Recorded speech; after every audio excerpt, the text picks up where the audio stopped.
Hey kids, it's the Borderline Man here.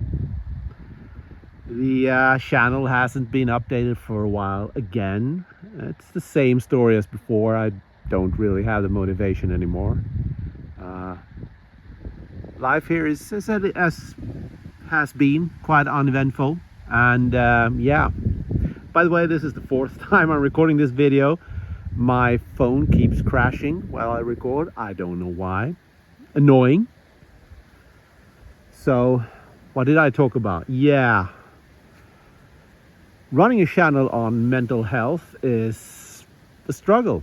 And I've noticed that I subscribe to a lot of channels on this account, but they are not showing up in the feed.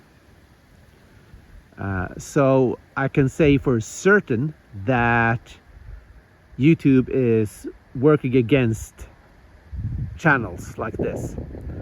And the reason is quite obvious. The algorithm is, of course, programmed to give channels with a content that is easy to put ads on, to put stuff, promotional stuff and everything like that. And that makes channels on mental health not very good. They prefer easygoing stuff, people throwing, balls at each other and stuff like that.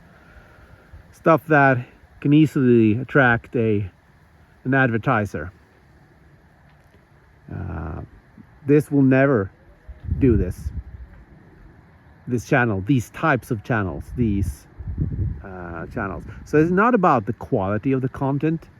In my opinion, it is a pure greedy factor that YouTube wants channels that are easy to put ads on, and they don't really care about just sheer numbers, because if sheer numbers govern this, I think that personal channels that talked about stuff would get a lot more views, because those are the channels I watch. I watch professional channels as well. But most, like 90% of the channels I watch are produced by a single person with a camera, putting in a lot more effort than I do usually. But it's about their personal life and their personal stuff, or their interest, or their hobby, or something like that.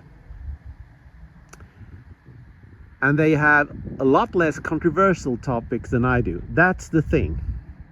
When you talk about mental health, that's not going to be easy to place ads on, because people don't want to get associated with that. So I've started to accept that the channel won't grow. So I can actually do what I want on it. That's the perk. I don't have to care about the algorithm if I cuss, or if I say something political, if I mention words, because it's already punishing me. It's maximizing the punishment, really. So there's a perk to that. I don't have any obligations at all, other to my own integrity. And if you're listening to this, if you're one of the few people who actually listen to this channel or look at it, please comment, because I can't really know if people are looking at this channel just, randomly, or perhaps just a couple of seconds. That is not easy for me to know for certain.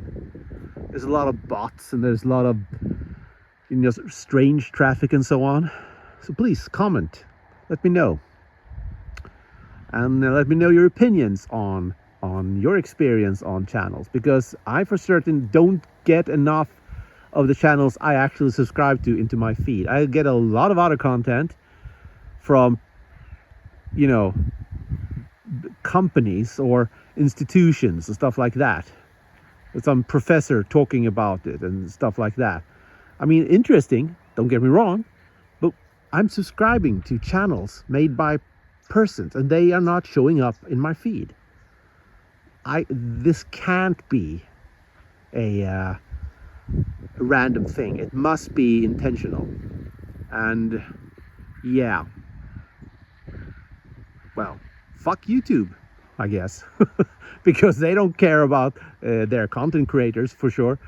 I mean, on another account, I'm subscribing to other stuff I'm interested in, and it's a lot about music, and a lot of those creators are struggling hard with copyright strikes for all absurd kinds of stuff. You know, people just mentioning is the last thing. Mentioning titles of songs and getting a copyright strike of that.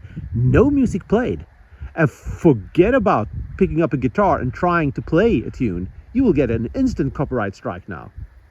I mean, in the past, you had to actually play from a recording to get a strike.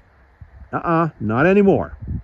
Not anymore. Now it's enough for you to just hum or mention the name of a song. And I'm not exaggerating. Davey 504, I think, is a bass player, and he got copyright striked for mentioning the sound of silence, and he said he was going to play in it, and then he didn't.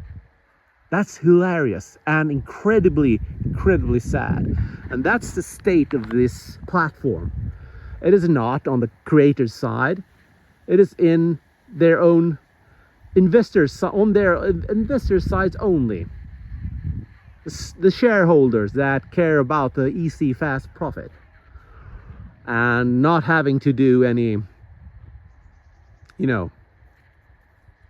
lawsuits with record companies and stuff like that. So they just basically let them dictate everything today.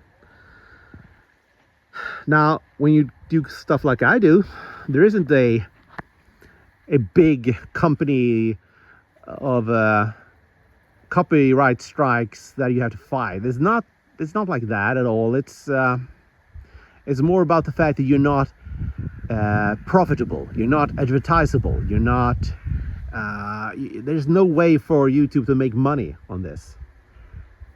And yeah, that's sad. And if I felt really bad, and if I struggle with depression, this could really hurt me. Imagine if I actually had an interest in creating a channel, reaching out, and reaching out to as many people as possible, and you had the platform working against you on all steps of the way. That would be sad. Well, that's a bit of a rant, but I got annoyed when I started recording this, and the camera and the phone just froze on me several times. I was to talk about loneliness, male loneliness and stuff like that, but I got annoyed. I got annoyed. So let me know how you're doing out there. I know there are some people who follow my channel in the past, and I haven't seen any response from you in a long time. Let me know how you're doing. If you're doing okay, if you're not doing okay, and so on. I think in the end, it's those simple things that matters. And yeah, until next time, have a good one.